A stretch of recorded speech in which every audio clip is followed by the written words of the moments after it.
जनपद मुजफ्फरनगर थाना जांच क्षेत्र के गांव तालडा प्रधान पद के भावी उम्मीदवार प्रदीप पाल उर्फ मोनू की ओर से सभी देशवासियों को गणतंत्र दिवस की हार्दिक शुभकामनाएं।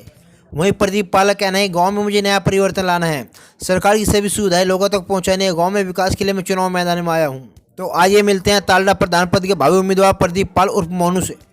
जी भाई साहब, क्या नाम है आपका? जी, मेरा नाम प्रदीप कुमार है और मैं तालडे में निवास करता हूँ। प्रधान पद से? जी, मैं प्रधान पद का प्रत्याशी हूँ ग्राम तालडा से।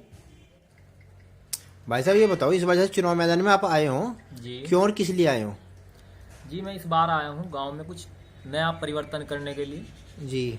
ग्राम में जितनी भी योजनाएं हैं, गांव के अंतिम मकान तक जितनी भी सरकार की योजनाएं हैं जन जन तक पहुंचाना। ग्राम में पेयजल व्यवस्था, युवाओं के लिए खेल के मैदान, किट की व्यवस्था, एक प्लेटफॉर्म देने के लिए मैं निरंतर प्रयास करूंगा।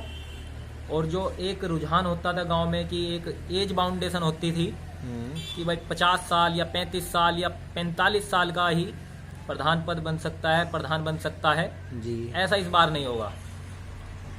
गुरु गोविंद सिंह जी ने कहा है, जिस और जवानी चलती है उस और जमाना चलता है। तो इस बार यूथ जो चाहेगा वो सरकार बना देगा। अच्छे बताओ, आप गांव में क्या विकास कराना चाहते हो? मेरा सर्वप्रथम तो जितनी भी योजनाएं हैं सबकी पारदर्शिता करना, जितनी भी लाइब्रेरियाँ जो मुहैया करा सकता हूँ वो कराऊंगा।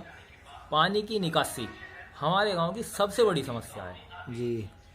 गलियों में पानी भराव, जिस वजह से एक समय आता है सितंबर माह से लेके बीमारियां शुरू हो जाती है, डेंगू का फैलाव हो जाता है, पूरा महामारी आने की पूरी संभावना रहती है। तो मेरा फोकस जो है पानी की निकासी पे रहेगा कि जितना भी वेस्ट जल है सारा तालाब में जाना चाहिए। तो सबसे पहले गांव में दोनों ओर नालों का निर्माण होगा, जिससे किसी भी रास्ते में पानी का भराव नहीं होगा और किसी भी रास्ते को हर बार हर योजना में बनाने की आवश्यकता नहीं पड़ेगी। अच्छे भाई, इस बार को गांव में विकास हुआ या नहीं हुआ इस कार्यकाल में? देखो, विकास के नाम पे सब झूठ फरेब, पैसा लूट खसोट, सेक्रेटरी को एक कमरे में बिठा के वहीं योजनाएं बनवा देना, धरातल पे काम बहुत कम हुआ है। ऐसा नहीं काम नहीं हुआ। जो योजनाएं आई थी, एक बार अगर कोई मार्ग में इंटरलॉक या सीसी निर्माण हो गया तो उसमें कोई जरूरी नहीं 5 साल बाद उसका निर्माण हो, कम से कम 10 साल तो वो टिकना चाहिए। बिल्कुल। अपना मकान बनाते हैं कम से कम 40 साल बाद पुनः निर्माण करते हैं। बिल्कुल बिल्कुल। लेकिन जो विद्यालय हैं, विद्यालय की बिल्डिंगें अब से 15 साल पहले एक प्रधान थे, क्या नाम था उनका? श्री महेंद्र सिंह जी। महेंद्र कामबोज। उनकी वाइफ थी प्रधान। तो उन्होंने उसी वर्ष में तो अपना भवन बनाया था और उसी वर्ष में हमारे विद्यालय में जूनियर हाई स्कूल का नवनिर्माण हुआ था जी। उस बिल्डिंग को जाके देख लो आप आज, और प्रधान के मकान को जाके देख लो। दोनों में मटेरियल तो जानसठ से ही आया था, हमारे पास में कस्बा पड़ता है, सामग्री यहीं से आई थी। हाँ जी। तो वो बिल्डिंग क्षतिग्रस्त होने लगी है विद्यालय की जी। और मकान आज भी सुंदर चेहरे पूरा चमका रहा है। मेरी प्राथमिकता होगी कि ग्रामीण क्षेत्र के जितने भी बच्चे हैं, गरीबों के बच्चे हैं, वे विद्यालय में पूरी सुविधाएं मिले, यहीं बैठ के पढ़े, बैठने के लिए अच्छे फर्नीचर की व्यवस्था, पढ़ने के लिए किताबों की व्यवस्था, गर्मी काल में पंखों की व्यवस्था और पीने के लिए स्वच्छ पेयजल उनको उपलब्ध कराने का मेरी प्राथमिकता होगी। बर्ड फ्लू, इसके बारे में क्या कहना चाहूँगे? ठीक है, ये बीमारी कोई नई नहीं है जी। ये बीमारी हर बार आती है। मैंने बताया ना कि समय समय पर परिवर्तन होते रहते हैं। वर्ष में जलवायु के अनुसार, पर्यावरण के अनुसार बीमारियां यहीं से उत्पन्न होती है, हमसे ही उत्पन्न होती है।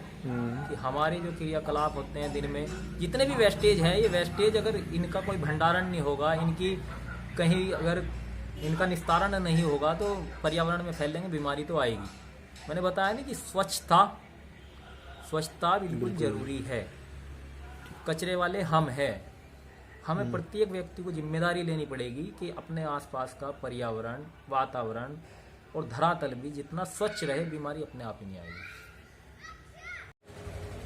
आज यदि 26 जनवरी है, आपने राष्ट्रध्वज कराया कहीं पे? जी बिल्कुल करा है। कहाँ पे? हमारे यहाँ पे गांधी चबूतरा है, हाँ। गांधी जी की प्रतिमा है जी। तो हमने वहाँ पे ध्वजारोहण किया और मैं समस्त देशवासियों को इस 72वें गणतंत्र दिवस की बहुत बहुत शुभकामनाएं देता हूँ जी। और आशा करता हूँ कि अभी भारत में संविधान में नए नए संशोधन हो रहे हैं और आवश्यकता के अनुसार होने भी चाहिए। जी। जैसे धारा 370, 35A का हटना, ये बहुत बहुत महत्वपूर्ण है।